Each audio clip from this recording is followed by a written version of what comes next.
I'm the too much woman, and I am dangerous, can't you see? My truth, my words, my hips, my curves, 2 handfuls, maybe 3. Too loud, too big, too bold, too wild, too sexy, yeah, that's me.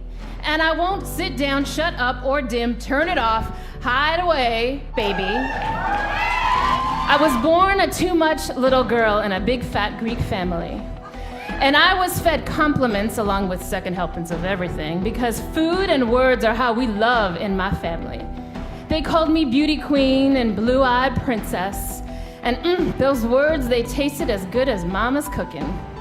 And I learned early on that my body was a form of currency. That with the bat of an eye and a sweet smile and the tilt of my head, I could buy me more love and attention. And that worked for a while. Until it didn't. Until the beauty of my body started to entice customers that I did not want in my store. And so I started to backpedal, to become small and afraid and to dim my too muchness. Well, I trained as a dancer and slowly came back to loving my body again, to feeling strong in my skin and confident in my stride. And on a crisp fall day in grade 9, I was surrounded by 20 older girls who pinned my arms behind my back, kicking, punching, spitting, scratching, punishing me for my too muchness and my love of my body. And as the blood dripped from my nose, so did the light in my spirit. And once again, realizing that I wasn't safe in this body, I dimmed it down. Well, fast forward, I'm a grown woman now, smart, professional, delivering a keynote to a sea of over 300 executive men in suits, deciding this would be my defining moment. Once and for all, I was gonna be seen, not for my body, but for my art, for my craft, for what I brought to the table. So I manned up. Severe pantsuit, button to the top, breasts hidden, hair slicked back into a severe bun. I even bought me some fake glasses. I dimmed down all the juiciness of my too much body, and yeah, I knocked that baby right out of the park, and I flew off the stage to a standing ovation, thinking I had finally won the battle by dimming this body down.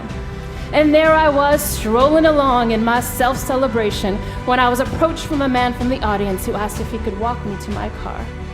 And out in the parking lot, he grabbed my arm. His nails were like talons, digging into my skin, and he pulled me close, very close, too close, so close that I could smell the stale coffee and misogyny on his breath as he hissed, "I have a fetish for librarian types." Say what? All I remember is driving fast, driving on the highway and watching my whole life fly past in front of me and ricochet off the windowsill. The shaming, the hiding, the dumbing down, the shunning, letting my hair blow wild and the tears flow free, and deciding I would no longer deny the love of my body. From now on, I would dare to be seen in my all that juicy over-the-topness. You know, people carelessly say, love your body, but what they don't say is, baby, it's a dangerous game. People are gonna shun you, objectify you. They're gonna ignore you. They're gonna be afraid of you. And I say, yes, baby, all that, yes, but guess what? Do it anyway. You know, the church says this body is a sin. Science says this body is a machine. Business says this body is a product, but this body says I'm a freaking fiesta. So to all the too much women in the audience, I want you to stand up. Stand up and be seen in your glory. We are not a piece of human.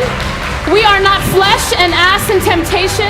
We are feminine energy with masculine force. We are sexy brilliance, and we are hot determination. We are bigger than our breasts and more powerful than our thighs. And our curve is mightier than any sword, and our wit stronger than any insult.